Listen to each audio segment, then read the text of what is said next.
Bon, ça c'est une vidéo des Iraniens pour montrer leur puissance de frappe aujourd'hui qu'ils ont envoyée au Moyen-Orient sur les bases militaires américaines, qu'ils n'ont pas touchées au passage. Mais je pense quand même que depuis le départ, ils le savaient qu'ils ne les toucheraient pas de toute façon parce qu'ils avaient déjà prévenu le Qatar, Israël, les États-Unis et tout le monde qu'ils allaient leur envoyer des balistiques en réponse à l'attaque américaine d'il y a quelques jours. Donc on appelle ça une réponse graduée, donc c'est une réponse pour éviter de passer pour des abrutis. Expliquez-moi quand même l'intérêt pour l'Iran d'aller balancer des missiles sur le Qatar, alors, qui est quand même un allié de choix pour l'Iran. Moi je sais pas, même si j'ai des comptes à régler avec mon ennemi, j'évite en fait d'y mêler mon ami. Je pense que voilà. J'ai un peu du mal à comprendre la stratégie de l'Iran ce soir. Alors je comprends qu'il fallait une réponse après les attaques américaines, mais est-ce que ça valait la peine de mettre à risque tes relations avec tes voisins?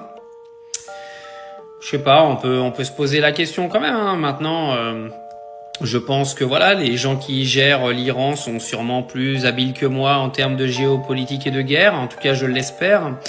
Mais je me pose sacrément des questions quand même. Et puis les réactions de Donald Trump derrière qui vient dire que l'attaque de l'Iran était ridicule, mais qu'il remercie l'Iran d'avoir prévenu 3 heures à l'avance parce que ça a évité d'avoir des morts, que ce soit voilà dans la base militaire, des morts civiles ou des dégâts matériels, etc.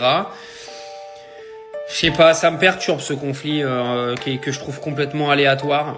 Honnêtement, c'est un peu n'importe quoi ce qui est en train de se passer.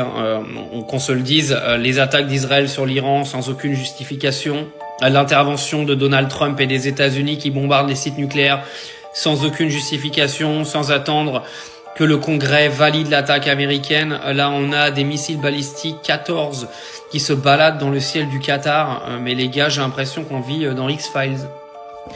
Qu'est-ce qui se passe sur notre planète là? Il y a vraiment, mais il y a plus rien qui va. Il y a plus rien qui va. On est d'accord. Je suis pas tout seul à penser ça quand même.